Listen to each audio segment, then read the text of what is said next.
For 7 years, I was the charity case. Not in whispers, not behind my back. They said it openly, sometimes with fake smiles, sometimes with thinly veiled irritation, as if my very existence was an inconvenience they were generously tolerating. It all started the year my life fell apart. I was 24, newly married, and 6 months pregnant when my husband, Imran, died in a car accident on the highway between Lahore and Islamabad. One moment he was calling to say he'd be home late. The next, a police officer was standing at my parents' door, his cap in his hands, eyes full of practiced sympathy. The world didn't just crack that day, it shattered. I moved back into my parents' house numb, carrying a child who would never know his father. At first, everyone was kind. Food arrived from relatives. Aunties hugged me and said, "Allah will make a way." My uncles spoke about how family must stick together. That kindness lasted exactly 3 months. After my son, Ayan, was born, reality set in. Medical bills, diapers, formula, sleepless nights, and a widowed daughter with no income, no husband, and a baby who cried through the walls. My parents were not poor, but they were comfortable in a careful, tight way. My father had retired early due to health issues. My mother ran the household with strict budgeting. Every extra expense was noticed. At first, it was small comments. "Do you know how expensive milk is these days?" My mother would sigh while measuring formula. "Children need a lot, you must be grateful we're helping," my father would say, not unkindly but firmly. Then my older brother's wife, Nita, started calling me Bechari, poor thing, in a tone that made it sound like an accusation. And one day, during a family dinner, my cousin laughed and said, "Well, our family has its own charity case now, no need to donate elsewhere." Everyone chuckled. Everyone except Grandma. She sat at the head of the table, her thin hands folded around her teacup, eyes sharp as ever. She didn't laugh. She didn't speak either. She just looked at me, then at them, and slowly shook her head. But she said nothing. From that day on, the label stuck. Charity case. It became a joke, then a habit, then a truth in their minds. Whenever there was an argument, it came out. "At least be grateful," Nita would snap. "You and your son are living here for free."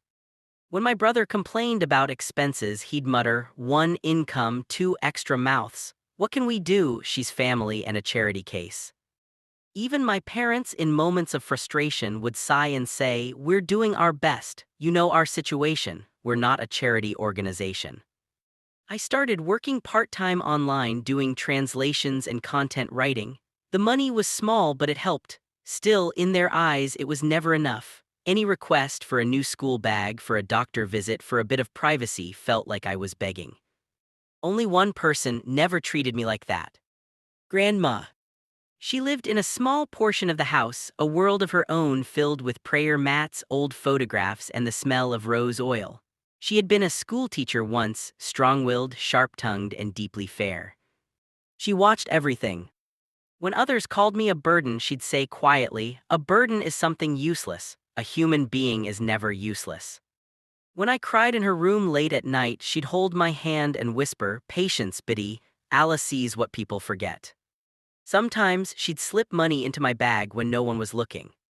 "For Ayan," she'd say, "not charity, Arabicat Arabic half right." But even she grew older, weaker, her steps slowed, her memory sometimes wandered, though her eyes still saw clearly. 7 years passed. My son started school. I saved every rupee I could. My dream was simple: to move out, to live somewhere small but where no one would ever call us a charity case again. Then Grandma fell ill. It was sudden, a stroke in the middle of the night. By morning, the house was full of relatives, doctors, whispered prayers. She lingered for 2 days, drifting in and out of consciousness. On the second night, she called for me. Everyone was in the living room discussing hospital expenses. I went to her room alone. Her hand was cold, but her grip was strong. "Listen to me," she whispered. "You have been patient. Allah loves patience, but justice also matters." I didn't understand. She closed her eyes, exhausted. She passed away the next morning. The house that once called me a burden was suddenly filled with tears, recitations, and condolences. My parents were genuinely heartbroken. My uncles spoke of her wisdom. My cousins posted emotional messages on social media. And then came the will. None of us even knew she had one. A week after the funeral, a lawyer came to the house. We all sat in the living room, my father, my uncles, my brother, his wife, cousins, everyone. I sat at the edge of the sofa, Ion in my lap, feeling small as usual. The lawyer opened the file. "This is the last will and testament of Mrs. Salma Begum," he said. He began with formalities, then moved to the distribution of her assets. Her jewelry, divided among her daughters and daughters-in-law. Some savings split between her sons. The house she owned in her village, to be sold, and the money shared among her children. Everything seemed normal. I wasn't mentioned. My chest tightened, but I told myself I hadn't expected anything. I had already been the charity case in life, why would I be remembered in death? Then the lawyer adjusted his glasses. "There is one more clause," he said. The room grew quiet. "Mrs. Salma Begum has bequeathed her separate fixed deposit account and the rental income from her small commercial property in Rawalpindi entirely to her granddaughter Aisha and her great-grandson Ayan." My name. My son's name. The room froze. He continued, "She has also instructed that the portion of the old house under her name be transferred to Aisha, with the condition that it remain in her possession until Ayan reaches adulthood." For a moment no one spoke. Then Nita laughed nervously. "There must be some mistake." My uncle frowned. "Why only her?" The lawyer cleared his throat. "Mrs. Begum left a recorded statement to be read aloud." He pressed play on a small recorder. Grandma's voice filled the room, weak but clear. "For years, I have watched one child of this family be treated not as family but as a burden. I have heard words that should never be spoken about a widow and an orphan. I have seen patience and I have seen cruelty dressed as responsibility." My throat closed. I am not blind and I am not foolish. I know who gave with love and who gave with pride. I know who counted every roti, every rupee, and who counted only blessings. A few faces shifted uncomfortably. "My granddaughter Yisha and her son Ayan are not a charity case. They are an amanat, a trust from Allah, and since this house forgot that, I will remind them through my will." Silence. "You may think this is unfair, but fairness is not giving equally. Fairness is giving according to need and according to Arabic half, Arabic lamb, Arabic ba, the heart." The recording ended. No one looked at me.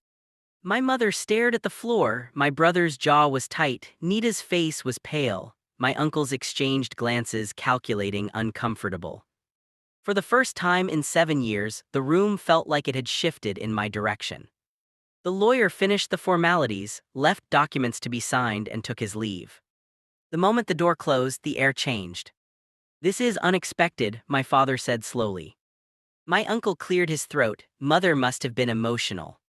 Nita finally looked at me, her voice was softer than it had ever been. "Aisha, you know we never meant to make you feel unwelcome." I almost laughed. 7 years of charity case, and now suddenly I was family again. But I didn't say anything.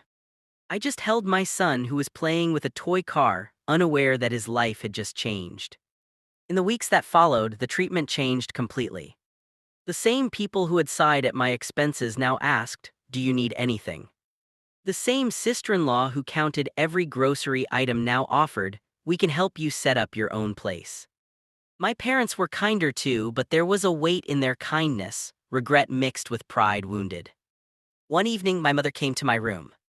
"She always loved you," she said quietly. "We didn't realize." I met her eyes. "You realized, you just thought it was normal." She had no answer. A month later, I moved into the small portion that was now legally mine. It wasn't luxurious, but it was peaceful. My own kitchen, my own space. No one counting my rotis, no one whispering about charity. On the wall, I hung Grandma's photograph. Every morning, I tell Ayan about his great-grandmother. How she was strong, how she was fair, how she saw what others chose not to.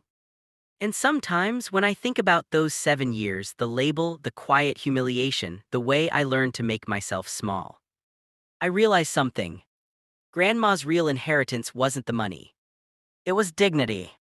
She waited until the one moment no one could interrupt her, argue with her, or silence her. And in that moment, through her will, she finally said what I had been too tired, too broken, too alone to say myself. I was never a charity case.